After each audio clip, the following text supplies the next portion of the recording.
That rust bucket has been an eyesore on your lawn for 48 hours, Mr. Davies. The bylaws are explicitly clear. Trailers, campers, and commercial vehicles must be stored in a garage or an approved off-site facility. Consider this your final and only warning. The voice on the other end of my phone was as sharp and unpleasant as scraping a fork across a ceramic plate, a sound that belonged to Karen Miller, the self-appointed queen of the Oak Ridge Estates Homeowners Association. I stood on my own front porch, the phone pressed hard against my ear, staring at the empty, crushed patch of grass where my 16-foot aluminum horse trailer had been parked less than 3 hours ago. The tire tracks, deep and muddy from the tow truck's aggressive grab, scarred my lawn like a fresh wound. Leading from the spot next to my driveway, marked across the manicured St. Augustine grass I spent every Saturday morning tending, and out to the street. They hadn't even bothered to use the driveway. They had driven right onto my private property, hooked up and dragged it away, leaving a trail of destruction as a final, arrogant insult. I took a slow, deliberate breath. The kind of breath my drill sergeant had taught me to take when the world was exploding around me, and the only thing I could control was the air entering and leaving my lungs. "Karen," I said, my voice dangerously calm. A low rumble that I knew from experience unnerved people far more than shouting ever could. "You didn't give me a warning. You gave me a threat, and now my trailer is gone. You had it towed from my property, didn't you?" There was a smug little huff of air on her end. "As I said, the bylaws are clear. I am the president of this HOA, and it is my duty to enforce them for the betterment of the entire community and the preservation of our property values. Your trailer was in violation. Action was taken. You can retrieve it from A1 Affordable Towing on the industrial loop. I suggest you do so promptly. Their daily storage fees are quite steep." I could picture her perfectly, sitting in her beige-on-beige living room, a phone headset on, a stack of violation forms at her elbow, a triumphant, sour little smile on her face.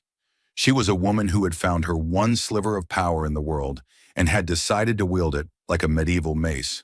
"Karen," I repeated, the calm in my voice now turning to ice. "When you authorized that tow, did you, or the driver you hired, bother to look inside the trailer?" There was a pause. A flicker of something, not concern, but perhaps annoyance at this unexpected procedural question. "Of course not. We are not required to inspect the contents of a vehicle being towed for a violation. That's your responsibility.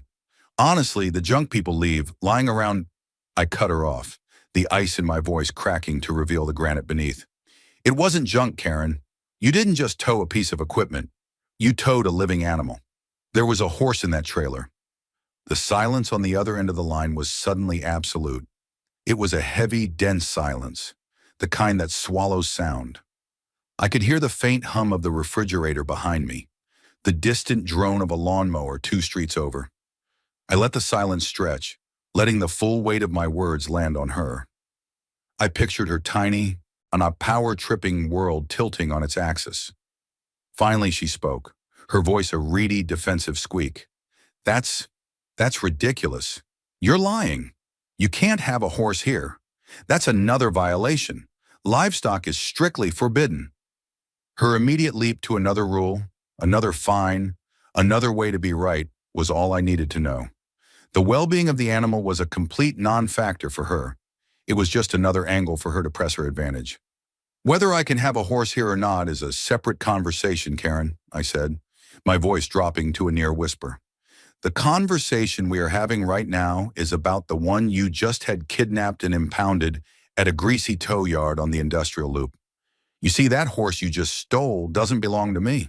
It's a 16-hand Andalusian stallion, a decorated show horse worth more than your house, and it belongs to County Sheriff David Miller." The silence that followed was different. It wasn't the silence of confusion. It was the silence of pure, undiluted panic. I heard a faint gasp, a fumbling noise, and then the line went dead. I lowered the phone, the setting sun glinting off its dark screen, and looked back at the ugly scars on my lawn. The battle had begun, and she had just handed me all the ammunition I would ever need. This is the kind of HOA nightmare you just can't make up, and my fight was just getting started. If you've ever had to deal with a power-hungry board member or a ridiculous violation notice, hit that subscribe button right now because you're going to want to see how this ends. And drop a comment below telling me where you're watching from and share your own HOA horror story. I promise you, what happened next was a lesson in justice this entire neighborhood would never forget. Now, before I tell you who I called next and what we found at that tow yard, you need to understand who I am and why I was the last person on this earth Karen should have picked a fight with. My name is Jack Davies. I'm a retired Master Sergeant from the U.S. Army with 22 years of service, most of it in logistics and strategic planning. My job was to move people and equipment through hostile territory, to anticipate problems before they happened, and to dismantle obstacles with cold, methodical precision. I don't get angry, I get organized. After retiring, I wanted peace. I bought a 5-acre plot at the far edge of the Oak Ridge Estates development precisely because it was zoned for larger lots and bordered county land, offering a buffer of green space and quiet that the cookie-cutter quarter-acre lots deeper in the subdivision lacked. I built my house myself with the help of a few buddies from my unit. It's a simple, sturdy ranch-style home set back 100 yards from the road. My property is my sanctuary. I keep my lawn immaculate not for property values, but because I believe in taking pride in what's yours. I'm a quiet neighbor. I wave, I keep to myself, and I follow the rules that make sense. The rule about not having a 30-foot RV parked on your front lawn for 6 months? That makes sense. The unwritten, she selectively enforced Karen rule about your trash cans being visible for more than 3 hours on collection day? That's tyranny in miniature. And Sheriff David Miller, he's not just the top lawman in the county. Dave and I served together for a decade. We were in Kandahar when things got sporty, and we pulled each other out of more than one mess. He's more than a friend. He's my brother. When he called me in a panic 3 days ago because a freak microburst had torn the roof off his horse barn, I didn't hesitate. Just bring him over, I'd said. He can stay in my trailer next to the garage until the roofers are done. It's safe and quiet out here. The horse was Justice, a magnificent, intelligent animal that Dave had raised from a foal. He was Dave's therapy, the one thing in his high-stress life that brought him absolute peace. My trailer was top of the line, fully enclosed, with proper ventilation, water access, and thick rubber matting. For a few days, it was a perfectly safe, temporary stable. I had parked it on the grass beside my driveway, far from the street, in a spot that was unobtrusive and shaded by a large oak tree. It was on my land, not common area, and according to the county assessor's plat map, it was well within my property lines. I knew it technically violated a line item in the HOA's 100-page book of covenants, but I figured a temporary emergency situation involving a friend, especially a friend who happened to be the county sheriff, would be met with a little human decency and understanding. I had vastly, catastrophically underestimated the bottomless well of petty malice that was Karen Miller. My mistake wasn't parking the trailer. My mistake was assuming I was dealing with a reasonable human being. That was a strategic error I would not make again. My first call wasn't to a lawyer, it was to Sheriff David Miller. I punched his number on my phone and he answered on the second ring, his voice already tight with stress. Jack, what's up? The roofers are saying it's worse than they thought. I might need another day or two. Is that okay? I bypassed the small talk. Dave, I need you to stay calm and just listen. Someone from my HOA had your trailer towed. The line went silent for a beat. Towed? What do you mean towed? From your property? Yes, I said, keeping my voice level. The HOA president, a woman named Karen, hired a local company to come onto my land and drag it away, with Justice inside. This time the silence was different. It was the sound of a fuse being lit. When he finally spoke, his voice was a low growl, the voice of a man who dealt with the worst of humanity for a living and had just had his last nerve severed. She did what? Jack, so help me God, I will go down there and I will arrest that woman for grand theft, auto, and animal cruelty right now. What's her address? I held up a hand as if he could see me. Negative, Dave. Stand down. That's what she expects. That's what they all expect. An emotional reaction. We're not giving it to her. We're going to handle this my way. cold, by the book, and with overwhelming force when the time is right. This isn't a raid, Dave. This is a siege. I could hear him taking deep breaths, trying to rein in the fury. Okay, Jack, okay, you're right. But my horse, where's my horse? She said the tow company was a one affordable towing on the industrial loop. I need you to do one thing for me, officially. I need you to locate my trailer and your horse. Use your resources. Find out where they took it and meet me there. Don't go in hot. Just meet me. We go in together. Done, he said, the single word clipped and full of menace. He hung up. 20 minutes later, my phone buzzed. It was a text from Dave with an address. The tow yard was exactly where Karen had said, a grimy chain-link fenced lot surrounded by warehouses and auto body shops. I got in my truck and drove, the setting sun casting long, ominous shadows across the road. When I pulled up, Dave's unmarked cruiser was already there, parked discreetly across the street. He got out and walked over, his face a mask of controlled rage. He wasn't in uniform, but he had an aura of authority that no uniform could ever bestow. He's in there, Dave said, jerking his chin toward the fence. They've got the trailer parked in the back corner. We walked up to the gate, where a small, greasy office had a single dim light bulb burning inside. A large man with a stained t-shirt and a belligerent expression looked up from his comic book as we entered. Yeah?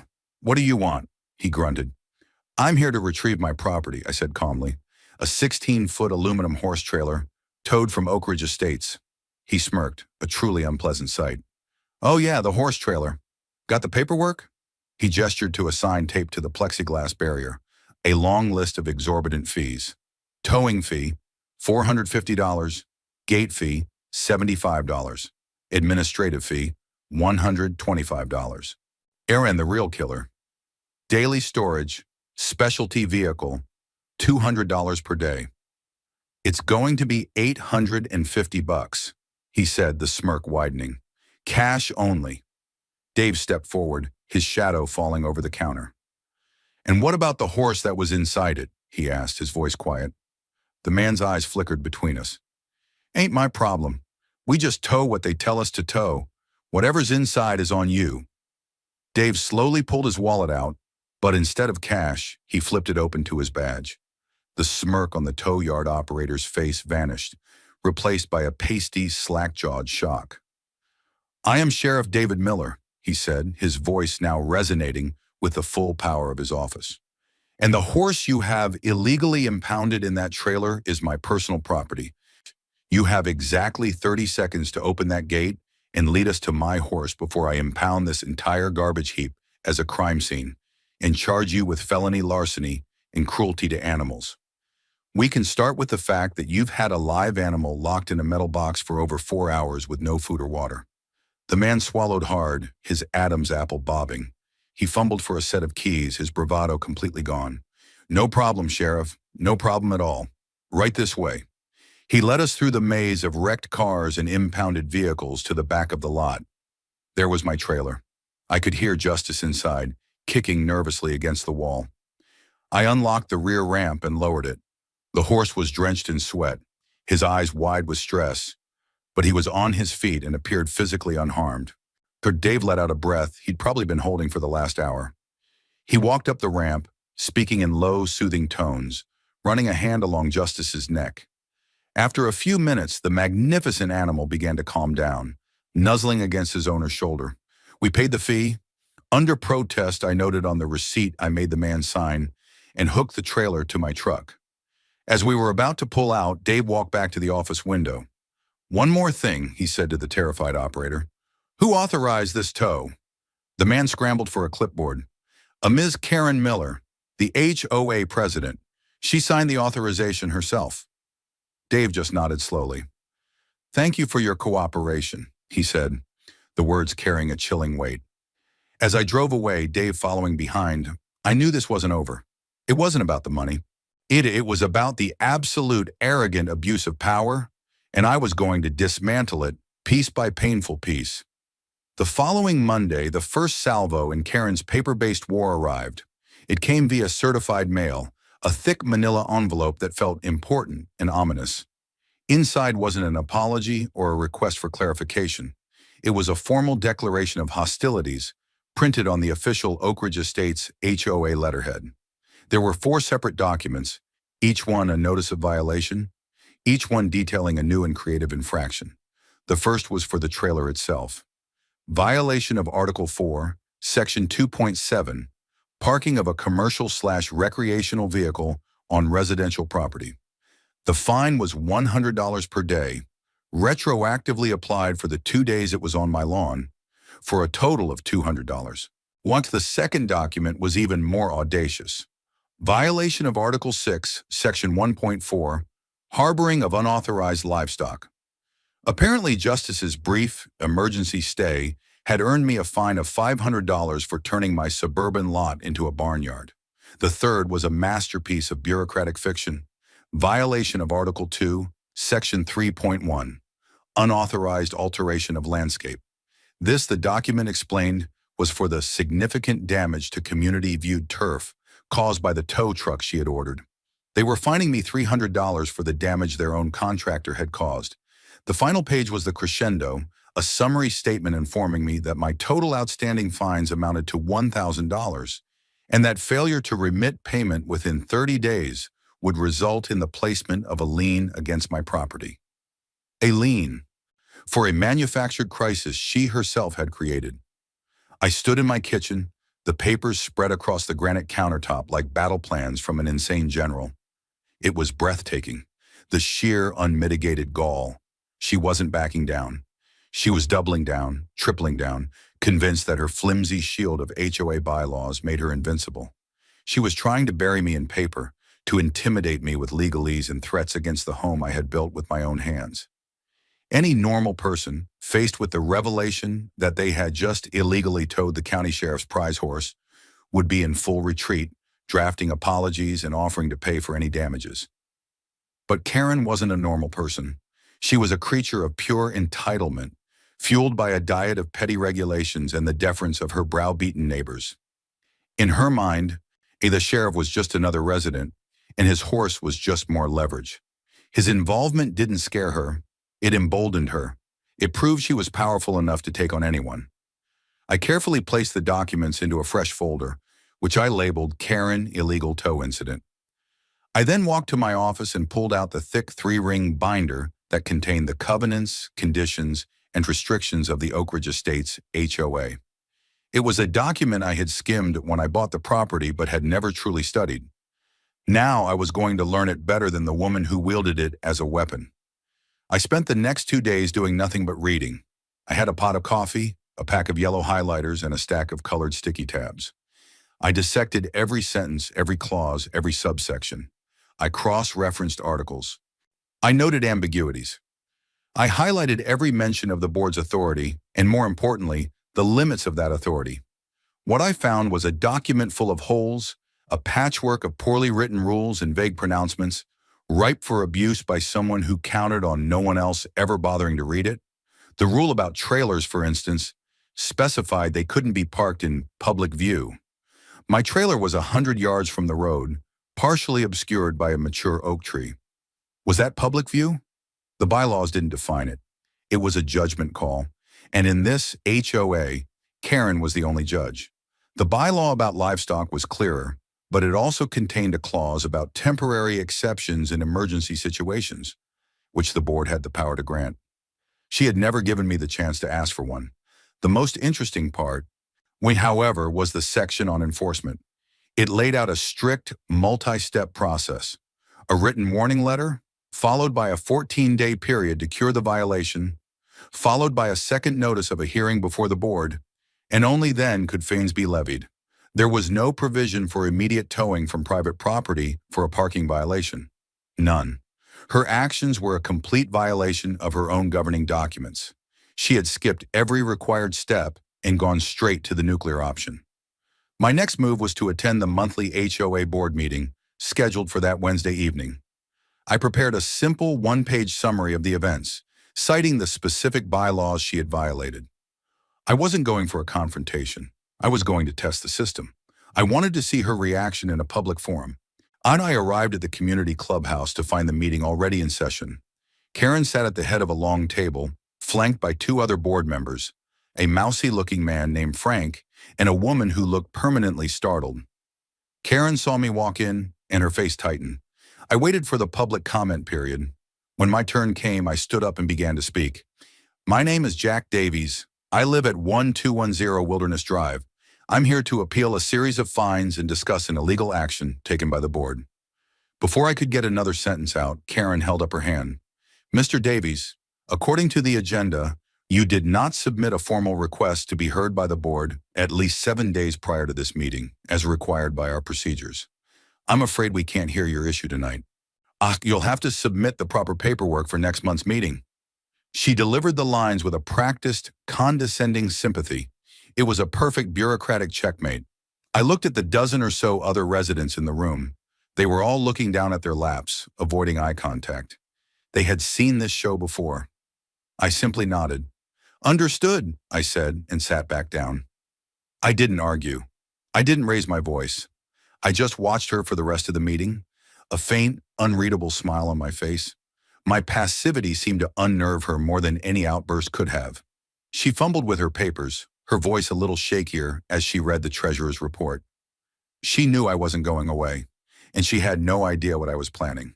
The siege was just beginning. My retreat from the HOA meeting was a calculated one. Our public confrontation without proper preparation is just noise. To win a war against an entrenched enemy like Karen, you need more than just a righteous grievance. You need intelligence, alliances, and a superior strategy. My military training kicked in, and I shifted from being the target of her aggression to the architect of her downfall. I began by transforming the folder I had labeled Karen into a full-blown target package. I bought a heavy-duty 3-inch binder and a set of tab dividers. The sections were labeled correspondence, photographic evidence, witness statements, bylaw analysis, financials, and legal. This binder became my obsession, the central repository for every scrap of evidence I could gather. My first step was surveillance. I purchased and installed a series of high-definition, motion-activated security cameras around my property. They were discreet, nestled in trees and under the eaves of my roof. One was aimed directly at the street, another covered my entire front lawn and driveway, and a third pointed toward the property of my immediate neighbor. I wanted a complete, time-stamped visual record of any and all activity on or near my land. If another tow truck ever showed up, or if Karen herself decided to do a drive-by inspection, I would have it on crystal-clear video. Next, I moved on to human intelligence. I knew I couldn't be the only person she had targeted. Her kind of petty tyranny requires a steady supply of victims. I started taking walks around the neighborhood in the early evenings, a time when people are out watering their lawns or getting the mail. I didn't lead with my own story. I started with simple, open-ended questions. How long have you lived here? What do you think of the neighborhood? Ever had any dealings with the HOA board? At first, people were guarded. They would give non-committal answers, their eyes darting around as if Karen might materialize from the azalea bushes. But I was patient. I projected calm confidence, the same way you do when trying to win the trust of a village elder in a foreign country. My breakthrough came with Mrs. Gable, an elderly widow who lived 3 streets over. I saw her one evening standing in her yard, looking forlornly at a small patch of bare earth next to her walkway. I complimented her roses, which were beautiful, and then gently asked what had been in the empty spot. Her face crumpled. "My gnomes," she whispered, her voice thick with emotion. "When I had a little family of them. My late husband, Harold, gave them to me. The HOA said they were unapproved lawn ornaments and fined me $200. I couldn't pay, so I had to remove them." She had been fined for garden gnomes, a gift from her dead husband. I felt a cold, hard knot of anger form in my stomach. I asked her if she still had the violation notice. She did. She had kept everything. I took a photo of it with my phone and told her I might be able to help. I promised to be in touch. Her story was the key. It unlocked the floodgates. Once I had her trust, she introduced me to the Rodriguez family. They had been forced to repaint their brand new beige house not once, but 3 times because Karen, armed with a fistful of paint swatches, had personally decreed that each attempt was the wrong shade of taupe. costing them thousands of dollars in labor and materials. Then came Mark, a young firefighter who had been cited for his son's portable basketball hoop, which he rolled into the garage every single night. The violation? It was visible from the street for the 10 minutes it took his son to put it away after playing. The stories kept coming, a cascade of petty cruelties and absurd power plays. Fines for holiday decorations left up a day too late. Violations for cracks in the driveway pavement. A warning letter sent to a family with a special needs child because his therapeutic swing set was not in harmony with the community's aesthetic.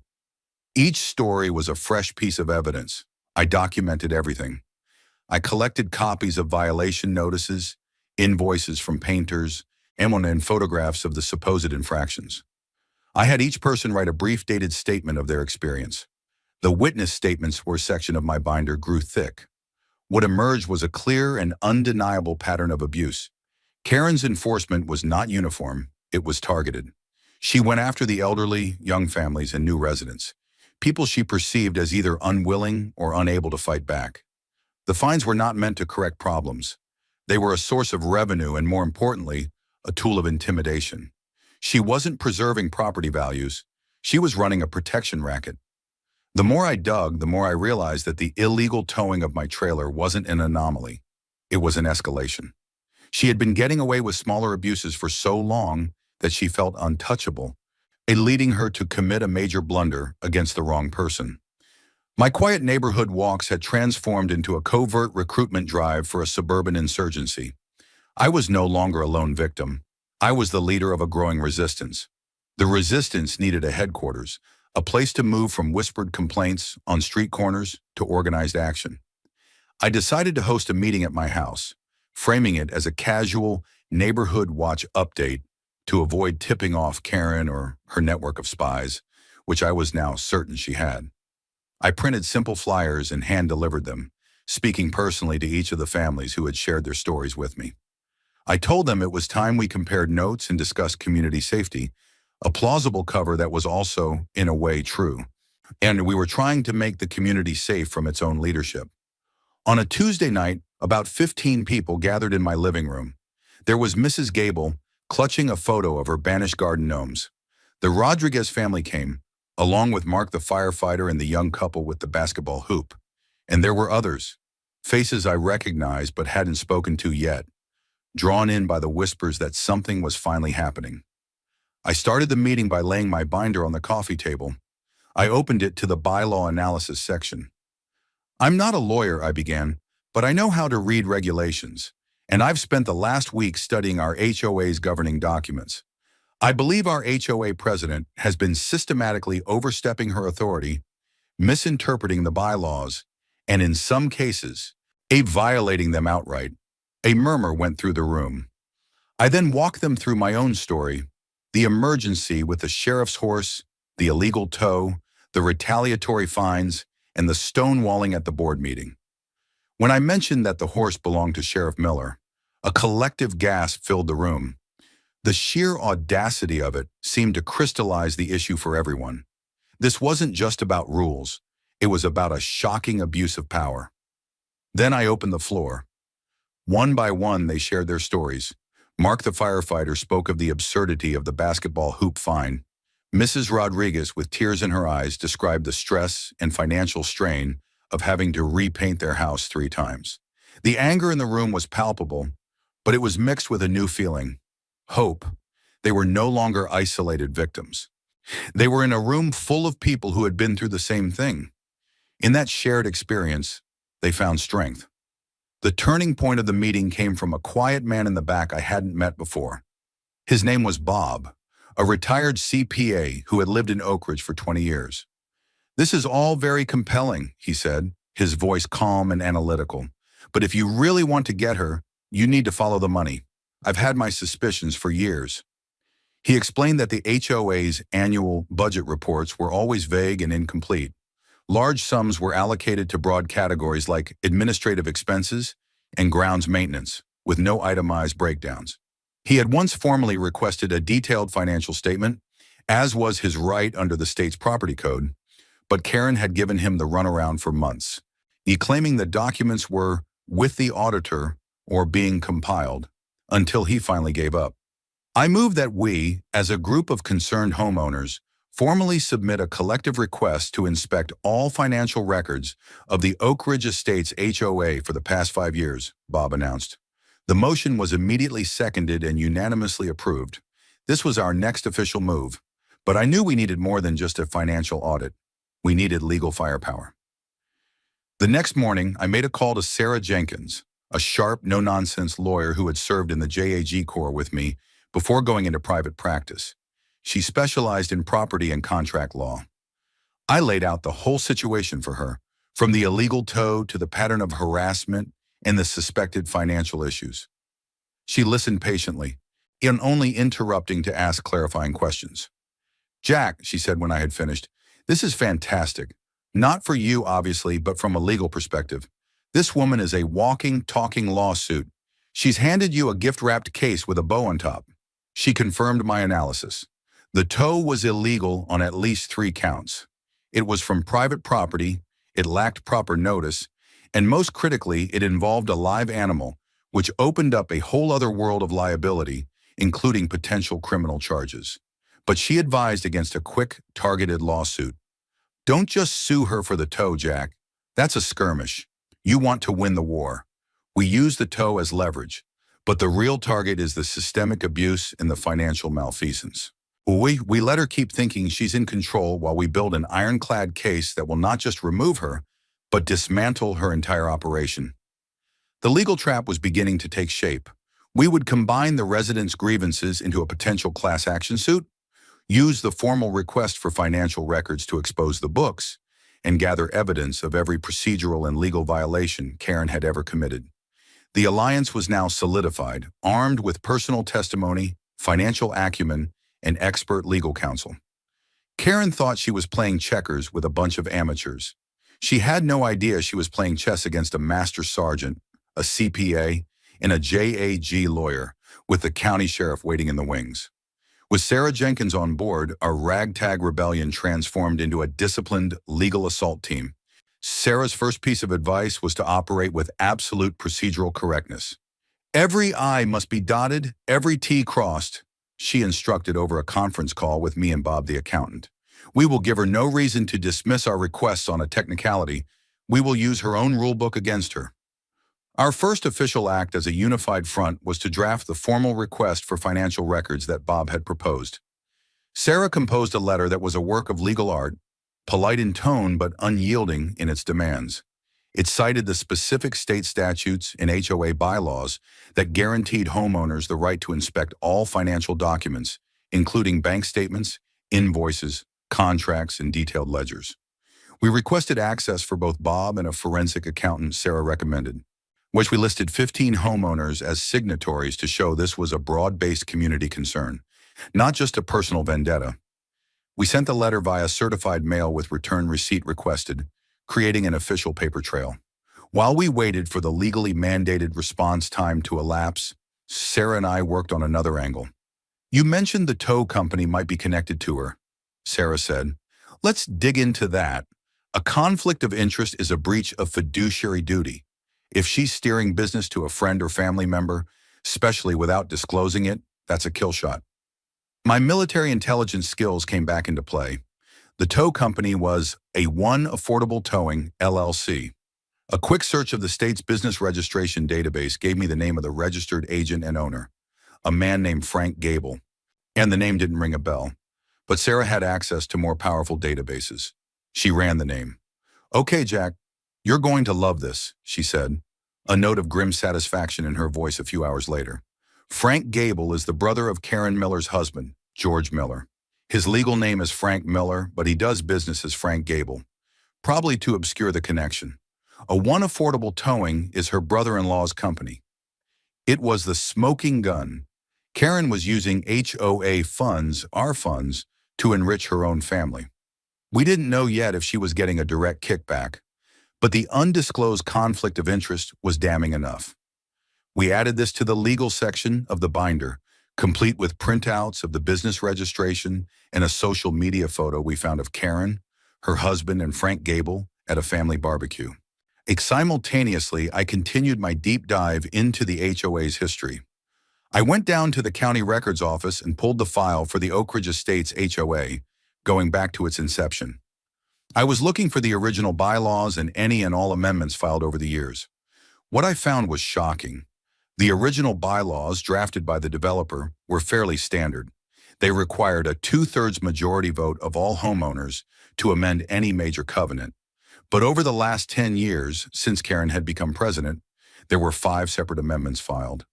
Each one had been filed with a document claiming a homeowner vote had taken place on a specific date. Each amendment granted more and more discretionary power to the board president. Power to levy fines without a full board hearing, power to enter into contracts under $10,000 without a board vote, and the power to define subjective terms like public view and community harmony.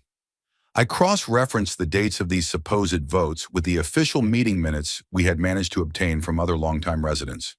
There was no record of any such vote ever taking place. She had falsified the documents. She had unilaterally altered the governing laws of the community to consolidate her own power, filing fraudulent papers with the county to do it. This was no longer just a civil matter of breaking HOA rules. This was potential fraud. Sarah was ecstatic. Jack, she's not just going to be removed from the board, she could face criminal charges for this. Filing false public records is a felony in this state. The trap was now set and baited. When we had the illegal tow as the inciting incident, we had a dozen witnesses ready to testify to a pattern of harassment.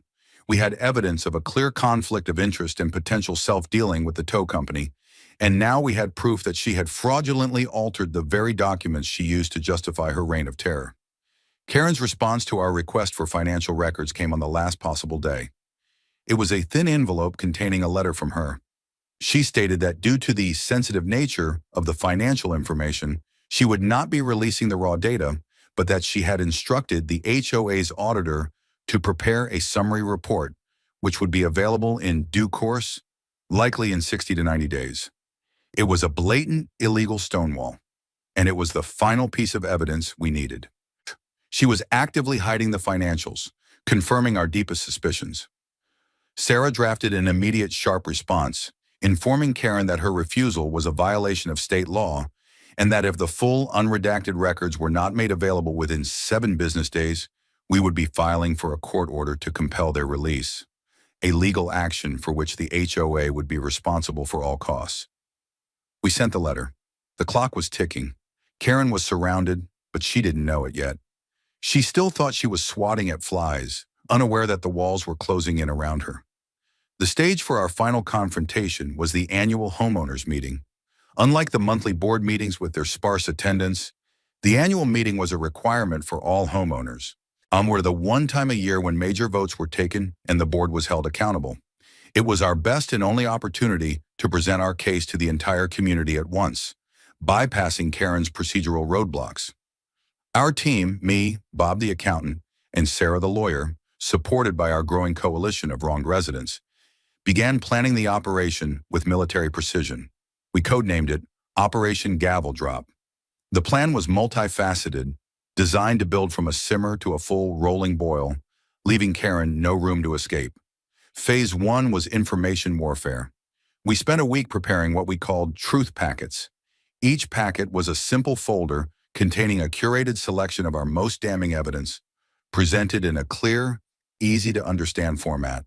It included a 1-page summary of the illegal towing incident and a list of over 20 frivolous fines levied against various residents with names redacted for privacy, a simple diagram showing the family connection between Karen and A1 Towing, copies of the original bylaw page and Karen's fraudulent amendment side by side, and a summary of Bob's analysis showing the millions of dollars in HOA fees that had flowed into unaccounted-for black holes in the budget. We printed 150 copies, enough for every household in the development. These would be distributed at the door of the meeting. Phase 2 was the presentation itself. We devised a speaking order to build momentum. Bob would lead off, presenting as a concerned, numbers-focused resident. He would calmly and methodically explain the financial irregularities and the board's refusal to provide transparency, planting the seeds of doubt. Then, several other residents, including Mrs. Gable and Mark the firefighter, would each speak for 60 seconds, delivering powerful emotional testimonials about their personal experiences. Their job was to put a human face on the abstract issue of HOA overreach. I would be the final speaker. My role was to tie everything together and deliver the knockout blow. I would lay out the pattern of abuse, the conflict of interest, and the fraudulent bylaw amendments. And for the grand finale, I would reveal the ace up my sleeve.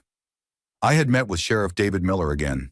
He was still furious, but he understood and respected our strategic approach. At my request, he had prepared a formal, notarized affidavit on official Sheriff's Department letterhead. It detailed in cold, legal language the events of the towing. It stated the value of his champion Andalusian stallion Justice at over $75,000. It detailed the potential criminal statutes that had been violated, including larceny and felony animal cruelty, and it concluded by stating his full intent to cooperate with any and all civil and criminal investigations into the matter. This document was pure dynamite. Finally, Phase 3 was the legal maneuver. Sarah Jenkins would attend the meeting not as our lawyer, but as my official guest. She would sit quietly in the audience, an observer until the very end. Her presence was our insurance policy. After I finished speaking, I would formally make a motion for an immediate vote of no confidence in Karen Miller, a motion to remove her from the board effective immediately, and a motion to seize all financial records and commission a full, independent forensic audit. When Karen inevitably tried to rule the motions out of order, Sarah would stand up, introduce herself, and inform Karen and the assembled homeowners of the legal realities they were facing. She would have a civil lawsuit pre-filed and ready to be served right there in her briefcase. The night of the meeting, the community clubhouse was packed. Word had gotten out that something big was going to happen. The atmosphere was thick with tension. As people filed in, our volunteers, the Rodriguez family and a few others, handed a truth packet to every single person. I watched as residents sat down and began to flip through the pages, their expressions shifting from curiosity to shock, then to anger. Karen, seated at the head table, looked flustered by the packets. She hadn't anticipated this. She tried to start the meeting, her voice tight. "There are some unauthorized materials being distributed," she announced. "I would advise you to disregard them as they are full of misinformation." But it was too late. The truth was already out, sitting in 150 laps. The seeds of her destruction had been sown before she even banged the gavel. Karen tried to regain control, rushing through the opening pleasantries and the reading of the previous meeting's minutes, her voice a brittle monotone. She was a captain trying to pretend her ship wasn't taking on water, ignoring the ominous creaks coming from the hull. When she finally reluctantly opened the floor for the homeowner comment period, a new, unfamiliar confidence filled the room. These were not the timid, browbeaten residents she was used to.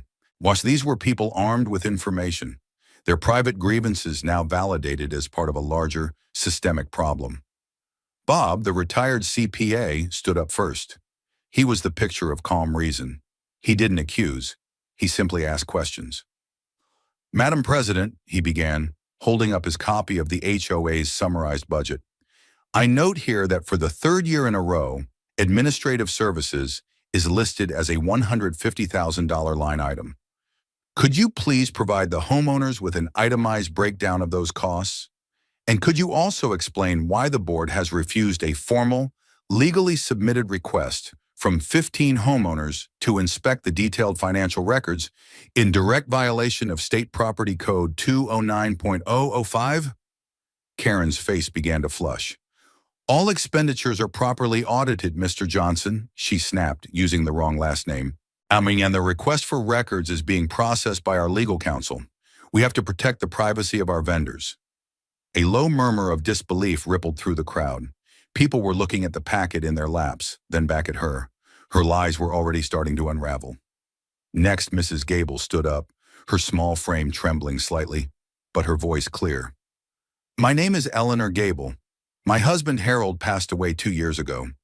Before he died, he bought me a little family of garden gnomes for our anniversary. They sat by my front steps. They made me smile and think of him." She held up the violation notice she had received. "President Miller fined me $200 for unapproved lawn decor. I am 82 years old and I live on a fixed income. I had to take them away because I couldn't afford the fine. My question is, how did my little gnomes harm this community? The room was silent. The raw, human cost of Karen's petty tyranny was laid bare. Karen, seeing the sympathy on the faces in the audience, made a fatal error. She attacked.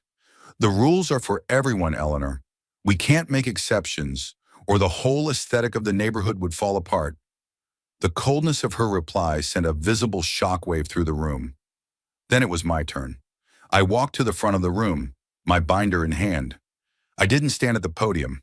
I stood in the center of the floor, so I was on the same level as everyone else. My name is Jack Davies, I said, my voice carrying easily to the back of the room. Like you, I received a violation notice. Several, in fact. But my story is a little different, because our HOA president didn't just fine me.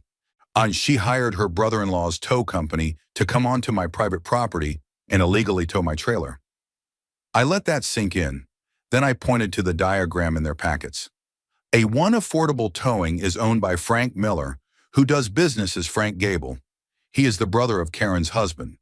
This is a clear, undisclosed conflict of interest. Karen was on her feet now, her face crimson. That is a slanderous lie. You have no proof. Oh, but I do, I said calmly. I pressed a button on a remote, and a projector I had set up earlier whirred to life, displaying the state business filings and the family barbecue photo on a large screen behind her. Gasps erupted around the room. I continued, my voice like steel. But it gets worse, because when Karen Miller ordered that tow, she didn't just steal my property.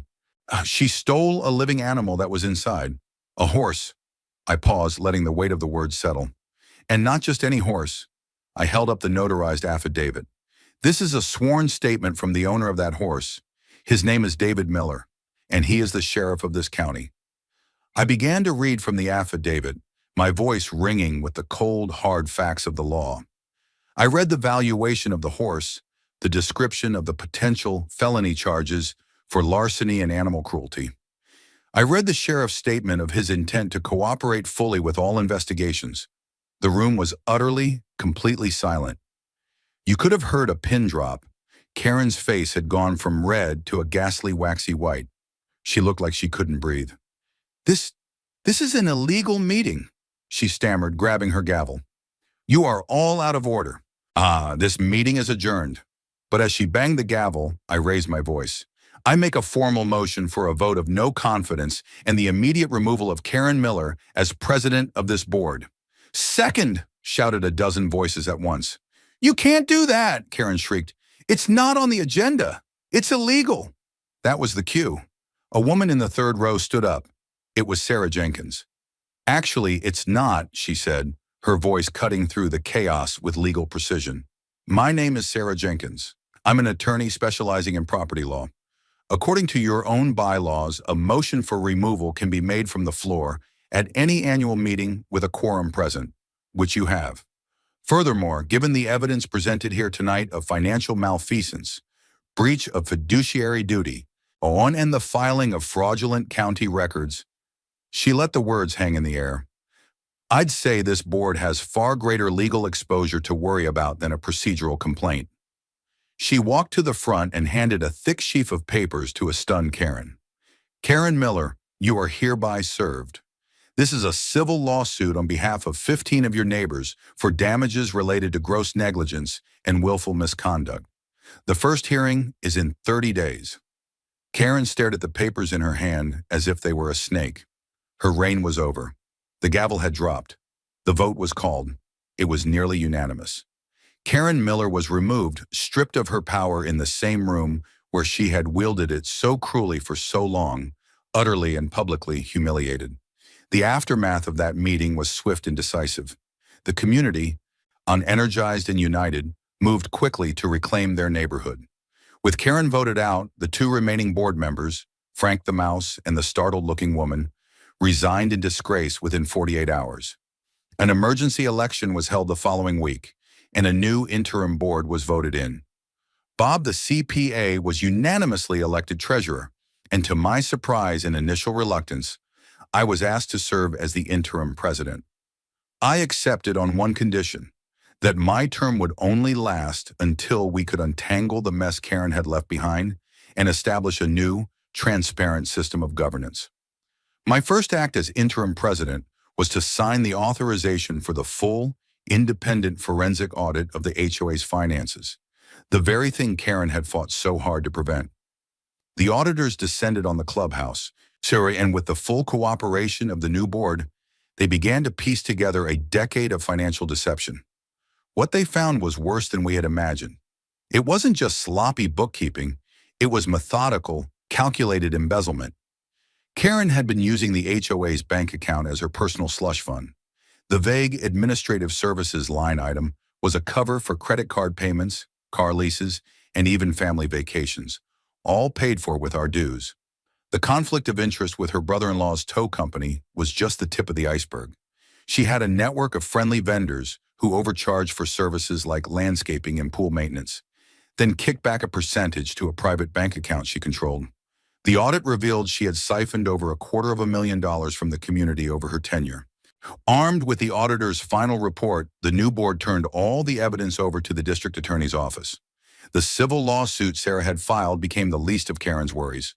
A grand jury was convened, and indictments came down a month later.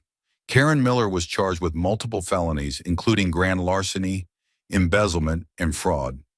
Her husband, George, was charged as a co-conspirator, and her brother-in-law, Frank, was charged with conspiracy and fraud for his role in the kickback scheme. The legal system, which Karen had tried to weaponize for her own petty ends, was now coming down on her with its full, crushing weight. Her house, the one she was so obsessed with protecting the value of, went up for sale to pay for her legal fees. The sight of the for sale sign on her lawn was a symbolic victory for the entire neighborhood.